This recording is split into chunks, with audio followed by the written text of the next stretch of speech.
Oi, nono ano! Tudo bem? Espero que esteja tudo ótimo com vocês. Vamos lá para a nossa aula de número 28, aula de língua portuguesa. Eu sou a professora Lenise Oliveira. Vamos para o nosso assunto? Livro de atividades, páginas 30 e 31, falaremos sobre orações subordinadas, substantivas, subjetivas e predicativas. Correção do nosso livro didático visto 13 páginas, 55 a 60. Vamos lá? Bom, vamos à nossa mensagem do dia. Já experimentou acreditar em você? Tente, você não faz ideia do que é capaz. Cada vez que nós acreditamos no nosso potencial, a nossa vida se eleva, a nossa vida fica mais feliz, porque se nós acreditarmos, tudo que nós pensarmos positivo acontecerá. Então, acredite em você e pensamento positivo sempre. Primeiramente, vamos lembrar o que é o período composto. Bom, quando é formado por mais de uma oração, exemplo, Juca saiu, mas voltou cedo. Vamos analisar, gente, primeiramente os verbos. Saiu e voltou. Diferença entre período simples e composto. Se eu dissesse só, desapareceu aqui a segunda oração. Se eu dissesse só, Juca saiu, eu teria um período simples. Mas, como eu disse, Juca saiu, mas voltou cedo. Eu tenho quantos verbos? Tenho 2 verbos, então, dois ou mais verbos ou locuções verbais, eu tenho um período composto. Lembrando, período simples, uma oração, período composto, 2 ou mais orações. Exemplo do período simples. É importante sua análise do livro. Eu tenho aqui o verbo ser, o é, período simples, uma oração. Vamos lá para o período composto. É importante que você analise o livro. Eu tenho quantos verbos? Eu tenho 2 verbos. Então, se eu tenho 2 ou mais verbos, eu vou ter um período composto. Muito bem. Então, quais são os verbos? Que é o verbo ser, e o analise. Ok? Vamos relembrar o período composto por coordenação e por subordinação. Bom, o período composto por coordenação não tem relação sintática entre si. Apresenta orações independentes. Já a oração, o período composto por oração subordinada, ela tem uma relação de dependência entre as orações, ou seja, a oração subordinada vai precisar da oração principal para ela poder ser entendida, a relação de subordinação. Vamos aos exemplos? Compre, comprou e leu o livro. Período composto por coordenação. Por quê? Se eu lhe disser comprou, você vai entender minha mensagem. Se eu disser leu o livro, também vai ser entendida. Aqui temos uma conjunção que uniu as 2 orações, mas elas são orações independentes porque elas separadas elas vão ser entendidas. Vamos aos outros exemplos? Descobrimos que ele mente. É um período composto por subordinação. Por quê? Porque se eu disser descobrimos, vai dizer descobrimos, mas descobrimos o quê? Então, eu preciso de uma outra oração para poder entender. Então, descobrimos que ele mente. Então, uma oração ela precisa de outra para ela se complementar. Por isso que ela é um período composto por subordinação. Deu para entender a diferença? Entender não, relembrar, vocês já estudaram isso. Vamos para a oração subordinada substantiva subjetiva. É aquela que tem função de sujeito para a oração principal. Bom, as conjunções integrantes são responsáveis em ligar a oração principal à oração subordinada. As conjunções integrantes são a que e a se. Gente, prestem bem atenção nessa diferença das orações subordinadas substantivas subjetiva, porque ela vai ter a função, a oração subordinada, ela vai ter a função de sujeito da oração. Ao invés da oração principal ter o sujeito, a oração subordinada terá. Preste atenção nos exemplos. Vamos para o nosso exemplo. Bom, aí nos nossos exemplos eu tenho a oração. É óbvio que todos seremos aprovados. Primeiramente, se é período composto, eu tenho que procurar os verbos, porque um período composto é formado por 2 ou mais verbos. Bom, separei aqui os meus 2 verbos, é e seremos. Bom, então, já sei que eu tenho 2 orações, porque eu tenho 2 verbos. Agora, vamos separar aqui a conjunção integrante. O quezinho, conjunção integrante, porque eu já sei que na minha oração subordinada substantiva, eu vou ter uma conjunção integrante que vai ligar a oração principal à oração subordinada, que pode ser o que e pode ser o se. Bom, já separei minha conjunção integrante, agora vamos lá separar minha oração principal e minha oração subordinada. Aqui, minha oração principal é óbvio. Minha oração subordinada substantiva subjetiva vai ser que todos seremos aprovados. Mas, professora, por que essa minha oração é oração subordinada substantiva subjetiva? Por quê? Porque ela vai exercer o papel de sujeito da oração. Porque na minha primeira oração, na minha oração principal, eu não tenho sujeito. É óbvio. Como é que a gente acha aí o sujeito perguntando o que ou quem? O que é óbvio. Então, eu tenho sujeito, eu não tenho sujeito na minha oração.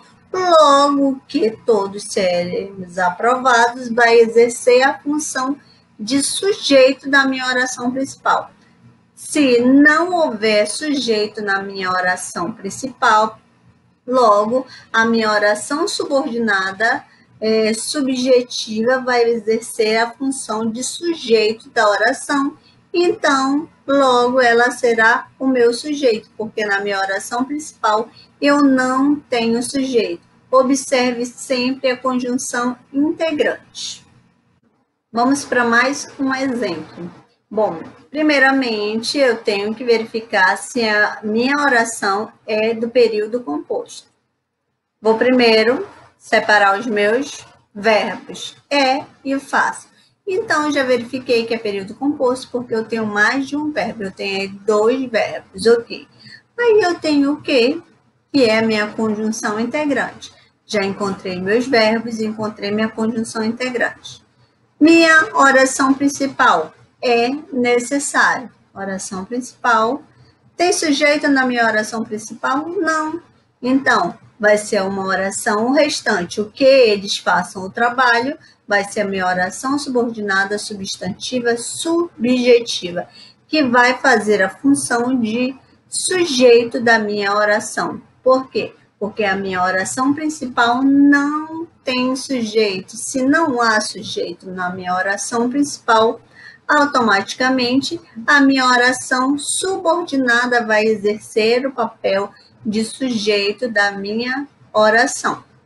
Então, é necessário, oração principal não tem sujeito, logo, minha oração que eles façam o trabalho vai ser minha oração subordinada substantiva subjetiva, que vai exercer o papel de sujeito da oração. Estão entendendo? Espero que sim. Bom, outro exemplo. É certo que você virá à reunião? Bom, vamos encontrar os verbos e o virá. O quezinho já sabem que é minha conjunção integrante. Minha oração principal é certo. Tem sujeito na minha oração principal?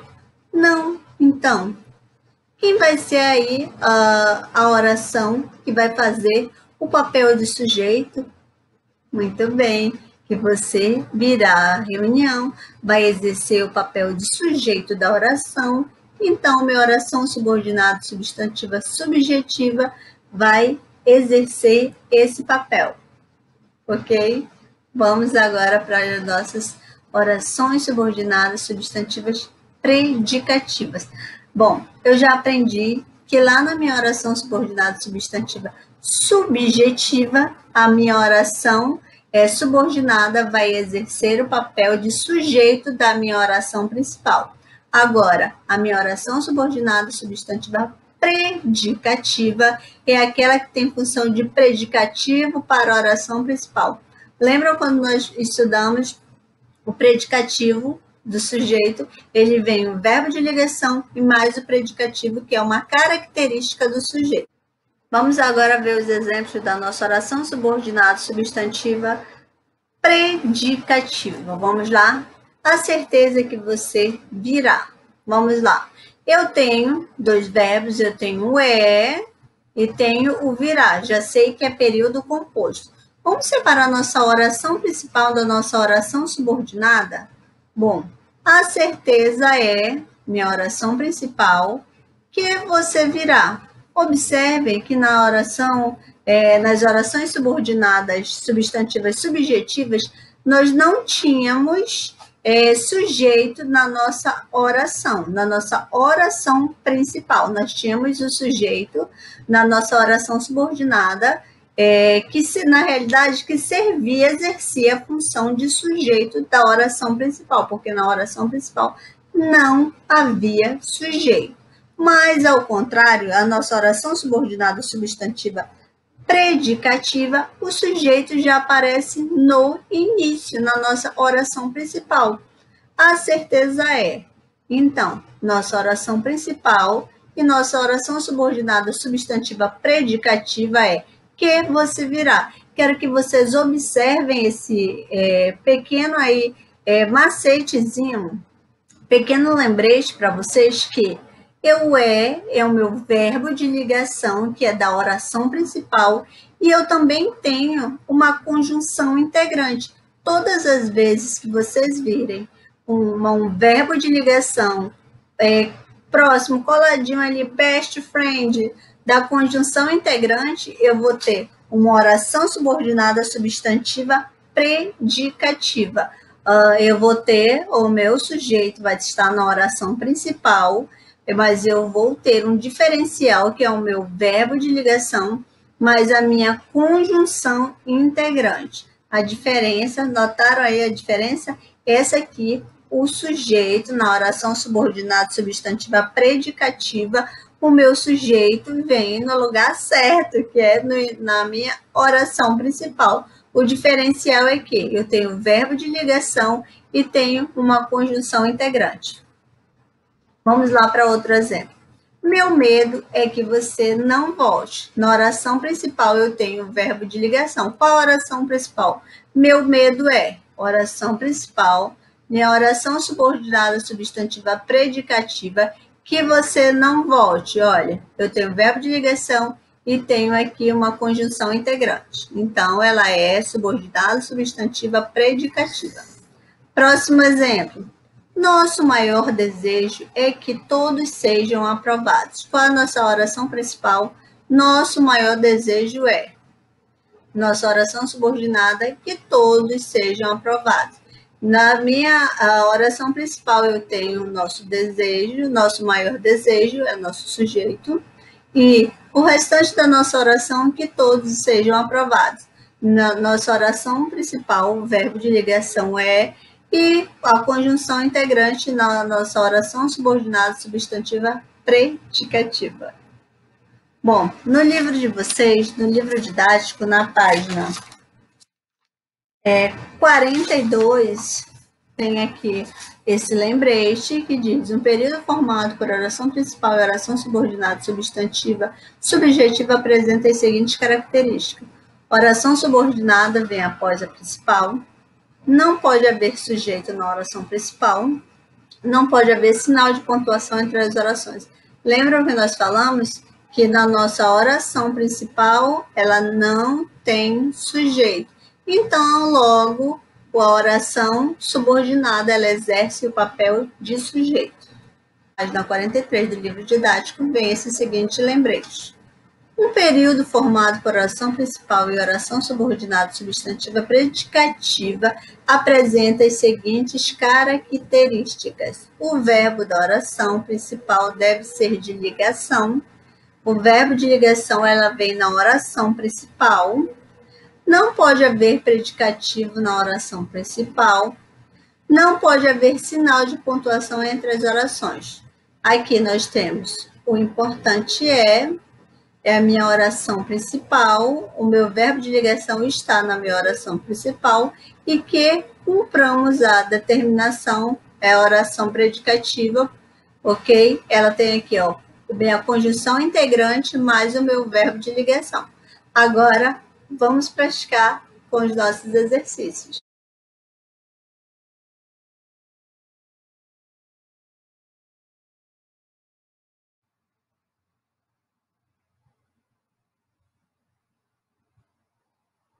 Pegue o seu livro de atividades na página 30, orações subordinadas substantivas, subjetivas e predicativas. Vamos lá. Primeiramente, aqui na página 30 nós temos período composto, quando é formado por mais de uma oração. Exemplo, Juca saiu, mas voltou cedo. Diferença entre período simples e período composto, nós já sabemos que um período simples eu tenho uma oração, e no período composto eu tenho duas ou mais orações. Nós temos aqui um exemplo de período composto, porque eu tenho aqui dois verbos, ok? E eu tenho aqui um exemplo de um período simples. É importante sua análise do livro. Período simples porque eu tenho só um verbo aqui, o verbo é, o verbo ser. E um período composto é importante que você analise o livro. Nós temos dois verbos. Aqui o verbo o é, que é o verbo ser, e o analise, ok? Então, nós já falamos sobre isso no nosso vídeo. Vamos só dar mais uma explanada. Orações subordinadas substantivas. Oração que equivale a um termo que tem por núcleo um substantivo. Exemplo, é importante que você leia o documento. É importante a sua leitura do documento. Núcleo, a palavra leitura. Orações subordinadas substantivas subjetivas, nós temos a oração que funciona como sujeito da oração principal. É melhor, oração principal, que você venha logo. Oração subordinada substantiva subjetiva. Então, aqui ela está funcionando como sujeito da oração principal, que você venha logo. Observando sempre o quezinho, que é a conjunção integrante. Vamos lá, orações subordinadas substantivas predicativas. Oração que funciona como predicativo do sujeito em relação à oração principal. Exemplo, a boa notícia é que você virá logo. Preste atenção que aqui eu tenho um verbo de ligação e uma conjunção integrante. Então, esquema, sujeito, mais verbo de ligação, mais oração subordinada substantiva predicativa, que se inicia com o quezinho, que é conjunção integrante. Oração desenvolvida e oração reduzida. É melhor que você vá agora. Oração subordinada substantiva subjetiva desenvolvida, e eu tenho aqui embaixo a reduzida. Desenvolvida eu tenho a conjunção integrante, e na reduzida eu não tenho a conjunção integrante. O que mudou de 1 para 2 foi retirada a conjunção integrante que e o verbo que ficou no infinitivo, ok? Vamos lá então para a nossa atividade na página 31, que diz o seguinte. Senhores, vale ressaltar que nós temos que saber o que é um substantivo, o que é um adjetivo, o que é um verbo, principalmente, para você saber quando terá um período simples e quando terá um período composto. Lembrando que eu terei um período simples quando eu tiver um verbo, ou seja, uma oração. E o período composto quando eu tiver dois ou mais verbos, ou seja, duas ou mais orações. Então, na primeira alternativa eu tenho: ouviram do Ipiranga as margens plácidas de um povo heróico o brado retumbante. Eu aconselho que os senhores, primeiramente, grifem de todas as alternativas os verbos e depois analise se é período simples ou será período composto. Estou cebolinha de novo hoje. O período composto. Vamos lá. Pequenos bolinhas com cobertura caem no gosto do paulista. Analise quantos verbos. Próximo. Termo que já foi considerado pejorativo, mas se tornou cool e ganhou até mesmo uma data comemorativa. Próxima. Frio e chuva continuam em Curitiba, mas terça pode ter momentos de sol. Próximo. Foi uma derrota dura, porque estivemos muito perto da classificação. 1 milhão de pessoas são vítimas da fome. Próximo. Stanford explica que essa pequena história mostra a importância de se olhar o panorama completo, não apenas um detalhe. E última alternativa, a mensagem é bonita, mas ele recomenda uma atitude diferente na vida. Senhores, também os senhores têm que observar se eu tenho verbo de ação ou verbo de ligação. Se houver também um verbo de ligação ou de ação em uma oração, eu também tenho um período composto, se eu tiver os dois tipos de verbo em uma oração. Senhores, exercitem e agora nós faremos a correção do livro didático.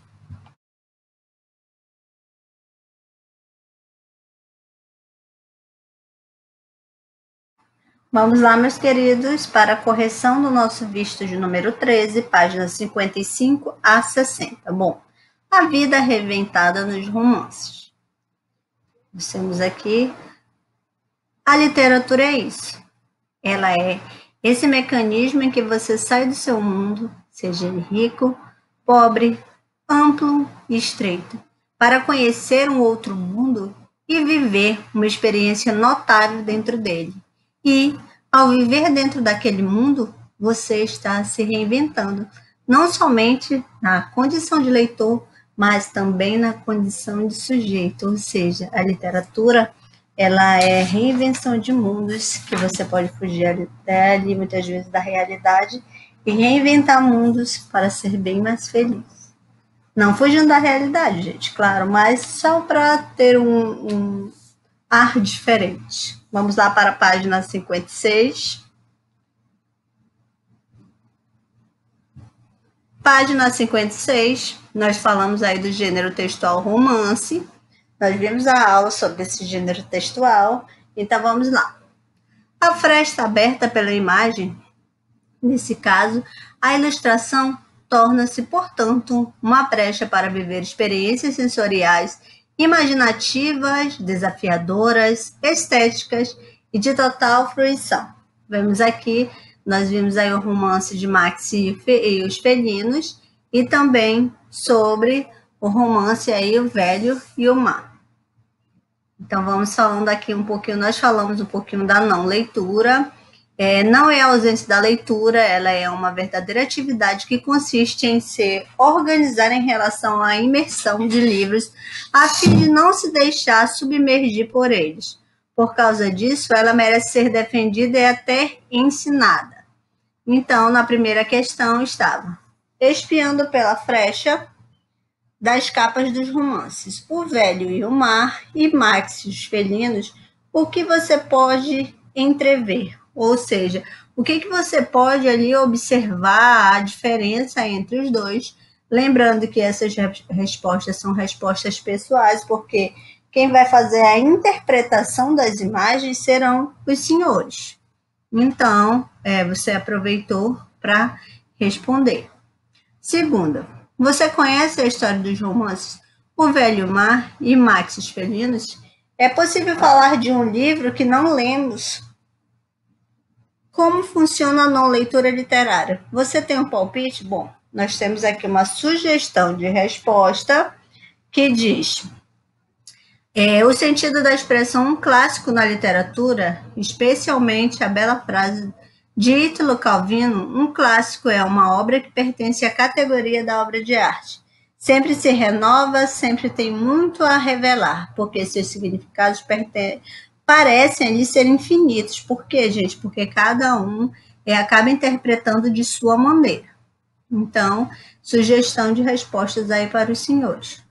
Próxima página, página 57. Então, da página 57, as capas dos romances O Velho e o Mar e Max e os Felinos sinalizam para o leitor que os dois romances fazem dos animais um peixe e um felino, um animal escrito. De certa forma, uma análise cuidadosa das imagens leva a pensar também sobre o sentido dos termos animalidade e humanidade. E esse pensar conduz a perguntas: o que é o animal? O que é o humano? Como você responde a essas questões? Então, no seu ver, esse animal, se é uma metáfora ou está falando do animal ali mesmo, do peixe, e está falando do felino? Ou você acha que é só uma metáfora e o que é o ser humano? O que é ser humano? E como você responde essas questões baseadas nos seus achismo, baseados nas suas pesquisas? Como você responde? Bom, quarta questão. O felino ilustrado na capa de Max e os felinos está camuflado. Você concorda com essa afirmação? Explique sua resposta, lembrando que estamos no universo literário e camuflagem mimetismo são fatores adaptados totalmente diferentes. Na camuflagem, o animal tem a vantagem de poder se confundir com o ambiente, já o animal mimético se parece com outro animal. Então, gente, você acha que ele está camuflado ou não? Aparece nitidamente. Vamos para a quinta questão.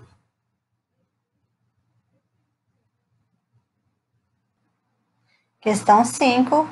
Compare a ilustração da capa do Velho e Mar e a imagem que ilustra um trecho desse romance para concluir por que a capa mostra apenas a cauda do peixe. Vamos lá. Mede 5,50 metros de cabeça a cauda. Disse-lhe o pescador que estivera medindo o peixe. Então, por que a capa mostra, no seu ver, apenas a cauda do peixe? Pois você acha que quiser enfatizar ali a cauda como parte mais importante do que o restante do corpo? Dê a sua sugestão. Bom, nós temos aqui mais um pedacinho falando do autor, nós temos aqui os animais sobre o olhar humano são signos vivos daquilo que sempre escapa à nossa compreensão. Radicalmente, outros, mas também nossos semelhantes, distantes e próximos de nós. Eles nos fascinam ao mesmo tempo que nos assombram e desafiam nossa razão. Tímidos, subjugados, amados, marginalizados, admirados, confinados, comidos, torturados, classificados, humanizados, eles não se deixam paradoxalmente capturar em sua alteridade radical. Ok, vamos lá para a nossa próxima página. Página de número 58. Quando nós começamos aí a leitura do Velho e o Mar. Embarque nessa aventura acompanhando Santiago, o velho pescador, antes da pescaria que vai mudar a vida dele e talvez a sua. Então, vocês fizeram a leitura do Velho e o Mar, que é uma leitura muito agradável. Página 60, última página da nossa correção. Questão 6. Quem está narrando esse texto do Velho e o Mar? Para justificar sua resposta, transcreva uma passagem do texto e compartilhe com os colegas. Bom, na verdade, o romance inteiro é escrito na terceira pessoa, então nós temos aí um narrador que não participa da história. Não apague essa sexta questão, é uma questão pessoal, você vai retirar uma parte do texto e justificar sua resposta. Questão de número 7 diz para comparar sua resposta à de um colega, mas no momento nós não estamos na sala de aula, então a sua resposta aí vai ser resposta pessoal também. Nós temos nossa sugestão de resposta nessa 7, mas não apague sua resposta. Questão de número 8, que diz: o narrador Velho e o Mar vai entremeando sua narrativa com passagem descritiva. Releia todo o trecho, esquematizando a sequência seguida pelo narrador para apresentar Santiago ao leitor. Apresente sua resposta a um grupo de colegas. Nós também temos uma sugestão de respostas que diz: o pescador Santiago era velho, solitário, magro e seco, tinha rugas profundas no rosto e no pescoço, manchas de sol na pele, no braço, cicatrizes profundas na mão, olhos queimados do sol, cor do mar, alegres e indomáveis, dando aí, concluiu um ar de uma pessoa corajosa e era agradecida ao menino. Questão de número 9 diz: Você deve ter observado que o garoto não é descrito nesse trecho de O Velho Mar. Também não no restante da obra. Você considera essa omissão um erro, um esquecimento, ou foi intencional? Justifique a sua opinião, senhores. É uma resposta pessoal, mas o que, que você acha? Que ele deveria ter exposto como era o garoto? Ou não, não se faz necessário, é apenas ali a personalidade que era um bom garoto. Bom, senhores, terminamos nossa correção, ficamos aqui. Espero que os senhores tenham acertado, tenham feito as correções. Tchau, tchau e até a próxima.